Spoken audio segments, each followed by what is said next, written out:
தேவனுடைய பரிசுத்த நாமத்துக்கு மகிமை உண்டாவதாக.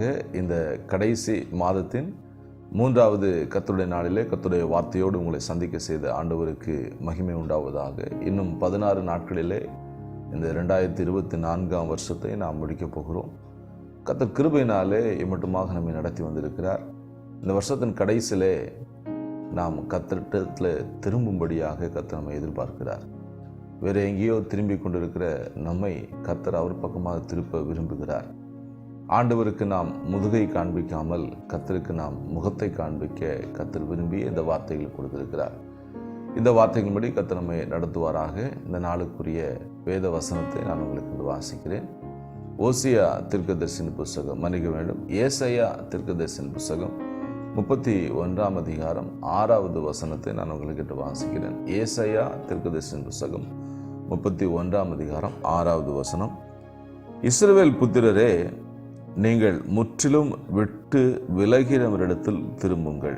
இஸ்ரவேல் புத்திரரே, நீங்கள் முற்றிலும் விட்டு விலகினவரிடத்தில் திரும்புங்கள். ஜெபம் செய்வோம். பரிசுத்த பிதாவே, இரக்கமுள்ள எங்கள் ஆண்டவரே, பரலோக தகப்பனே, ஆசீர்வதிக்கப்பட்ட அருமையான இந்த நல்ல காலை நேரத்தில் நம்முடைய திருவாய்மொழிகளை கேட்க நம்முடைய திரு சமூகத்தில் காத்திருக்கிற எங்களோடு கர்த்தர் பேசுவீராக, எங்களோடு இடைபடுவீராக, எங்களை பலப்படுத்துவீராக. ஆண்டவரே, எங்களை நம்முடைய பாதையிலே கொண்டு வந்து நிறுத்துவீராக. நம்முடைய சத்தியத்தில் எங்களை நிலைநிற்க பண்ணுவீராக. நம்முடைய தயவுள்ள சித்தத்தை எங்களுக்குள்ளே பூரணமாய் நிறைவேற்றி நம்முடைய நாமத்தை மகிமைப்படுத்தி ஆசீர்வதிங்க, எங்களை வழி நடத்துங்க. இயேசுவின் நாமத்தில் வேண்டுகிறோம் பிதாவே, ஆமென், ஆமென். தேவனுடைய பரிசுத்த நாமத்துக்கு மகிமை உண்டாவதாக.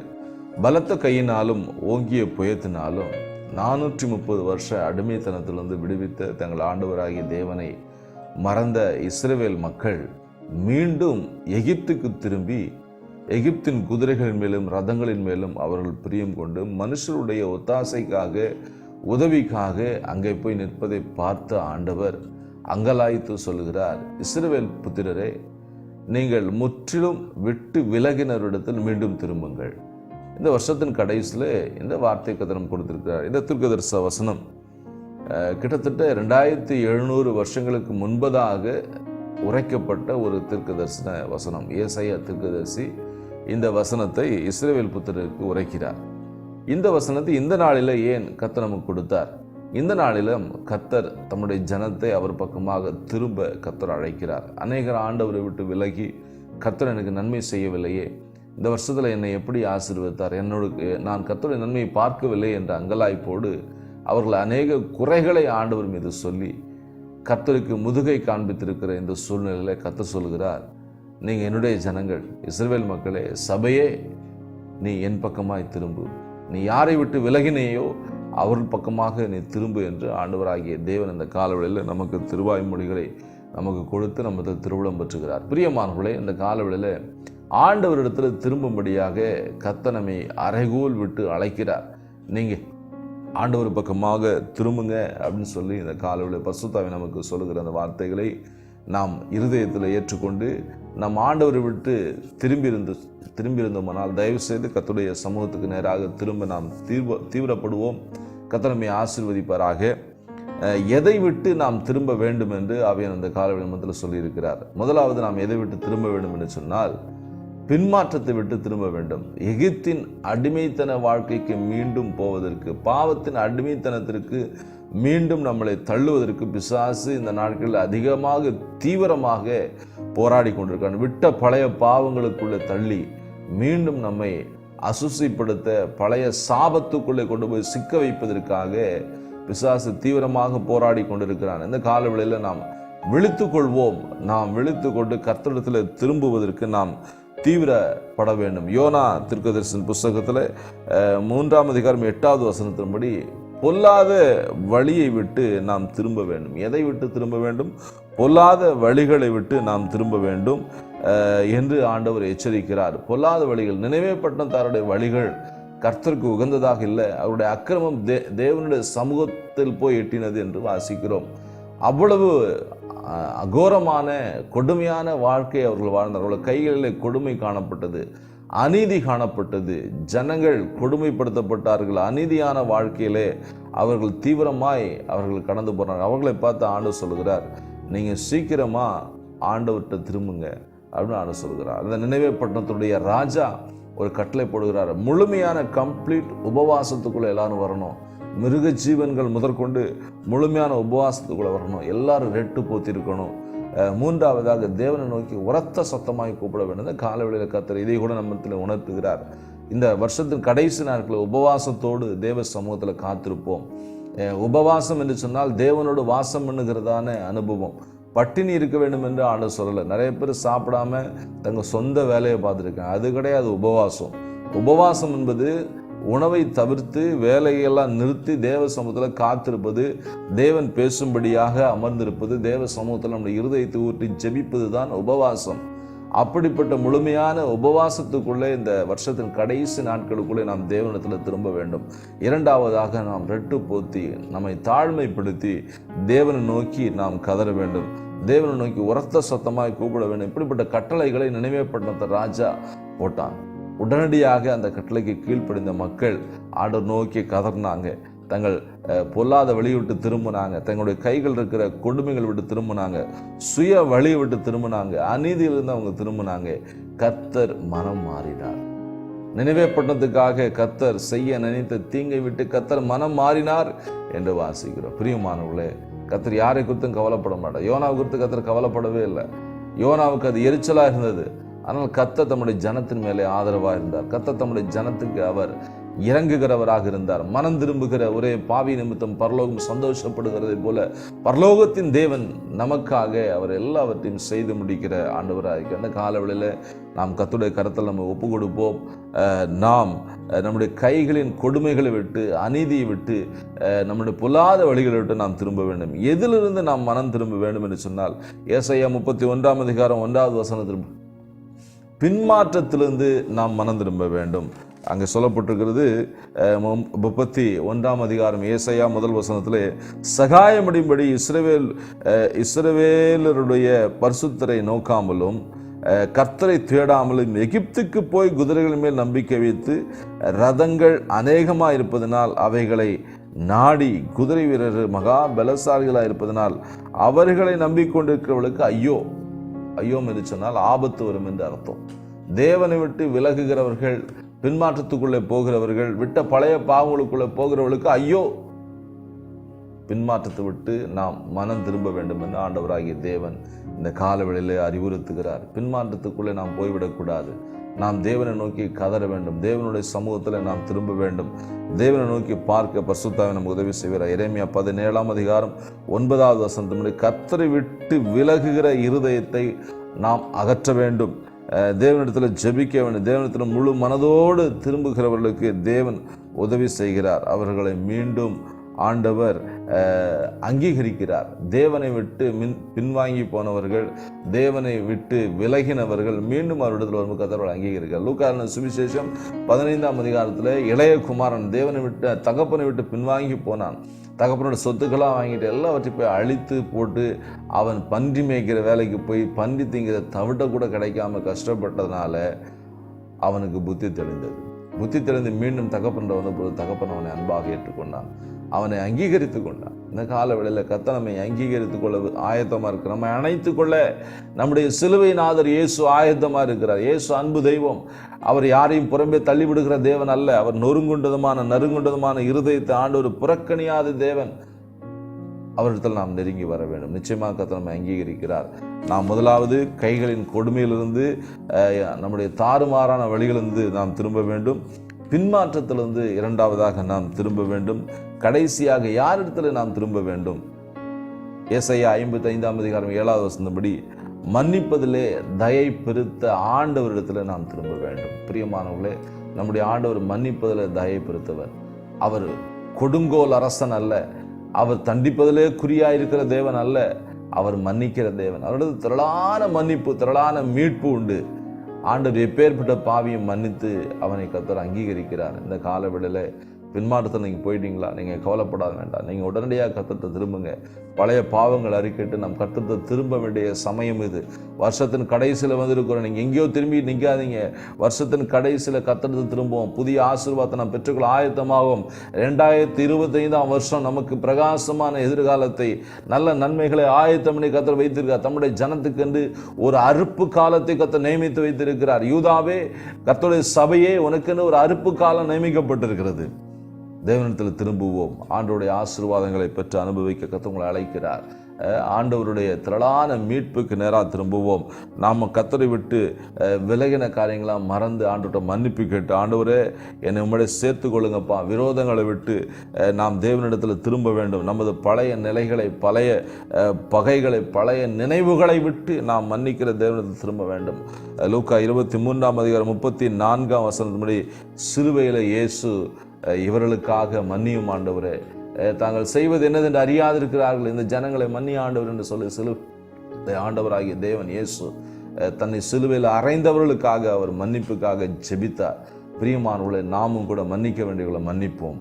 மறக்க வேண்டியதை நாம் மறப்போம். பழைய பகைகளை, விரோதங்களை, குரோதங்களை எல்லாவற்றையும் மறந்து மன்னித்து நாம் கர்த்தரிடத்தில் திரும்புவோம். அவருடைய தயை மகா பெரியது, அவருடைய கிருபை மகா பெரியது. அவருடைய கிருபை உங்களை ஆசீர்வாதத்துக்கு பாத்திரவான்களாக மாற்றும். கிருபையினாலே நீங்கள் மீண்டும் நீதிமான்களாக மாற்றப்படுவீர்கள். கிருபையினாலே நீங்கள் மீண்டும் ஆண்டுடைய ஆசீர்வாதத்தின் சுதந்திரவாளிகளாக மாற்றப்படுவீர்கள். பிரியமானவர்கள், இந்த காலவெளியிலே இந்த வார்த்தைகளை நீங்கள் ஏற்று இந்த வார்த்தையை கீழ்ப்படிந்து கர்த்தரிடத்தில் திரும்புங்கள். திரளான மீட்புள்ள ஆண்டோடு திரும்ப கர்த்தரை ஆசீர்வதிப்பாராக. மற்றும் ஒரு காரியத்தை கூட ஆண்டவர் சொல்லுகிறார். ஆண்டவரிடத்தில் திரும்புகிறவர்களுக்கு என்ன கிடைக்கும்? முதலாவது, எங்கே நாம் எதை விட்டு திரும்ப வேண்டும், எதிலிருந்து திரும்ப வேண்டும், யாரிடத்தில் திரும்ப வேண்டும் என்று பார்த்தோம்.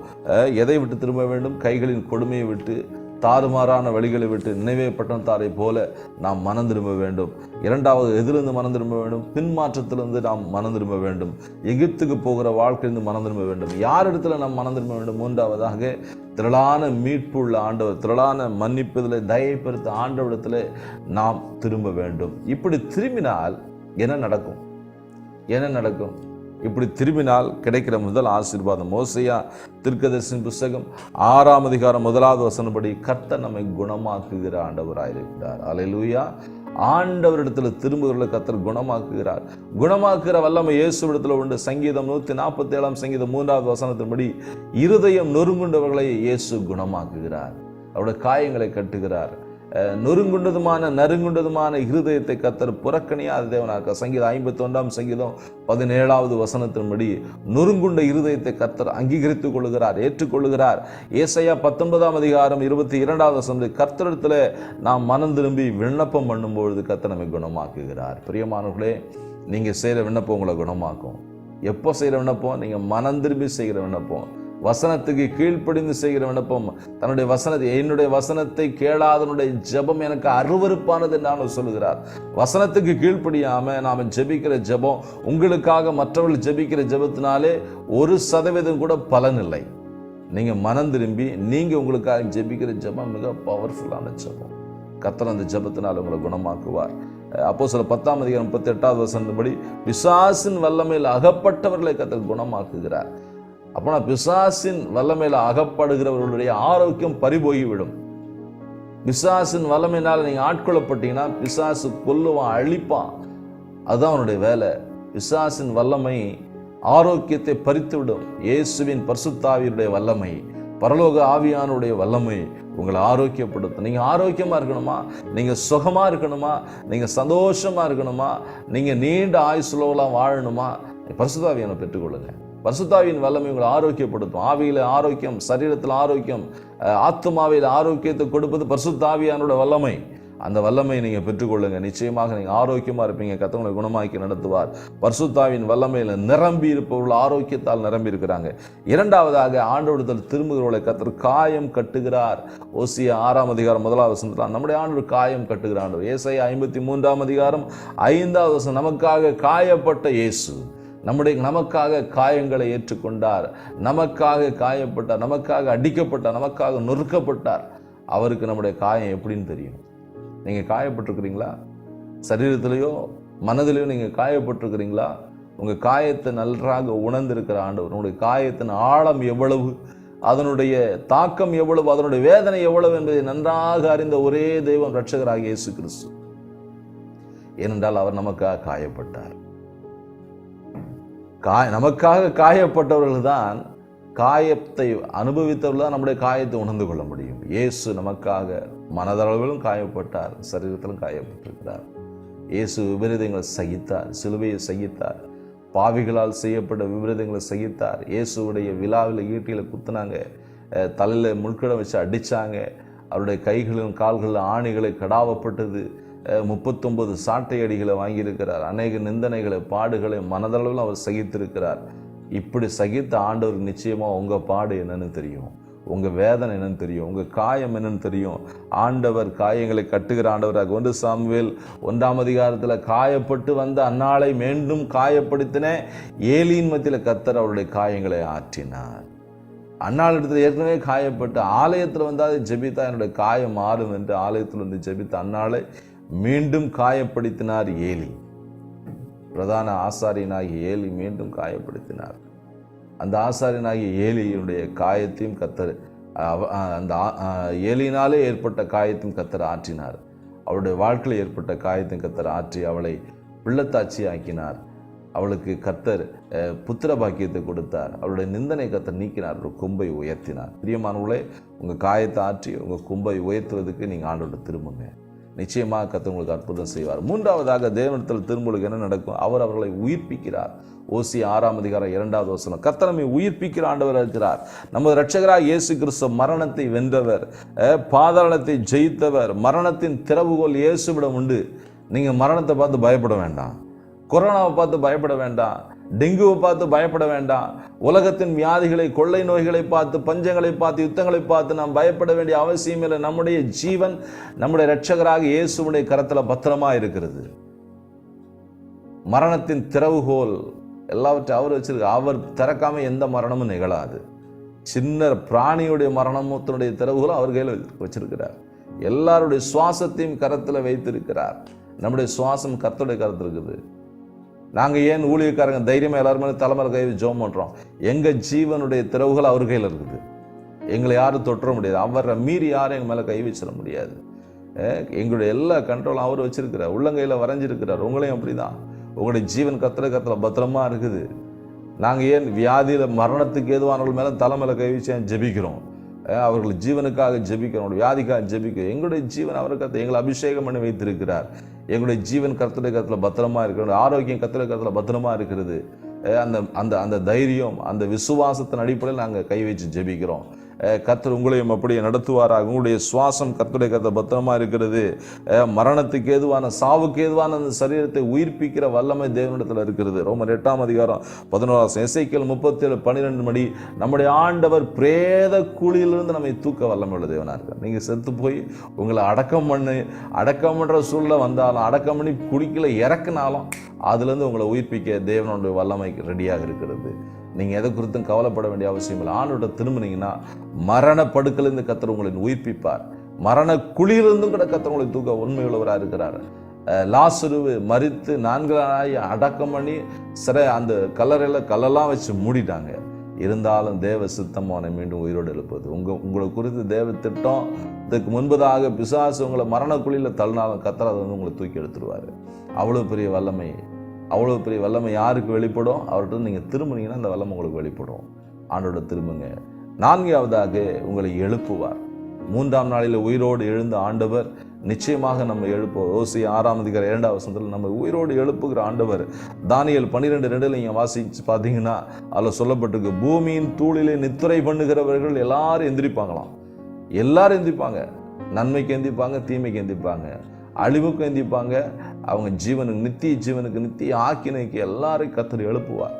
கர்த்தர் எழுப்புகிற ஆண்டவர். அவர் இடத்துல திரும்புகிறவர்களை கர்த்தர் எழுப்புகிறார்.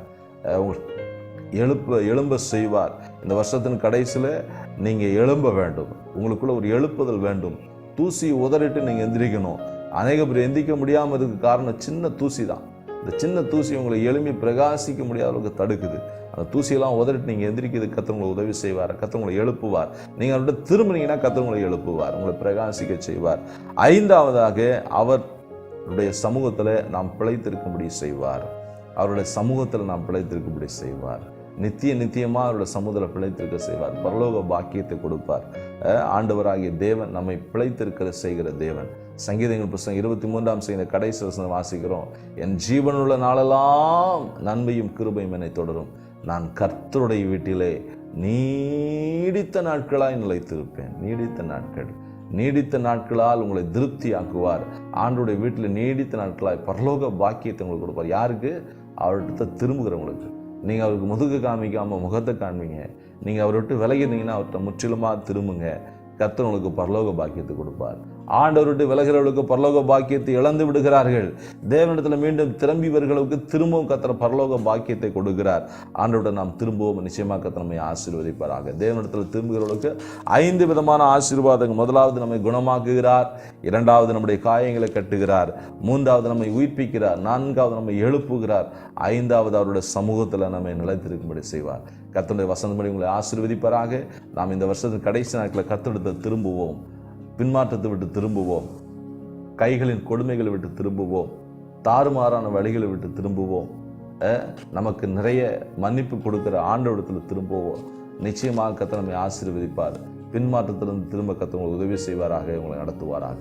உங்களுக்காக ஜெபிக்கிறேன். பரிசுத்த பிதாவே, இரக்கமுள்ள எங்கள் ஆண்டவரே, பரலோகத்தின் தகப்பனை, ஆசீர்வதிக்கப்பட்ட அருமையான இந்த நல்ல காலை நேரத்துக்காக ஸ்தோத்திரம். இந்த கால வேளையில் நம்முடைய திருவாய் மொழிகளை கேட்க பரிசுத்த ஆவியான உதவி செய்திரே நமக்கு ஸ்தோத்திரம். ஆண்டவரே, உம்மிடத்தில் நாங்கள் திரும்ப இந்த கால எங்களோடு பேசி இருக்கிறீங்கப்பா.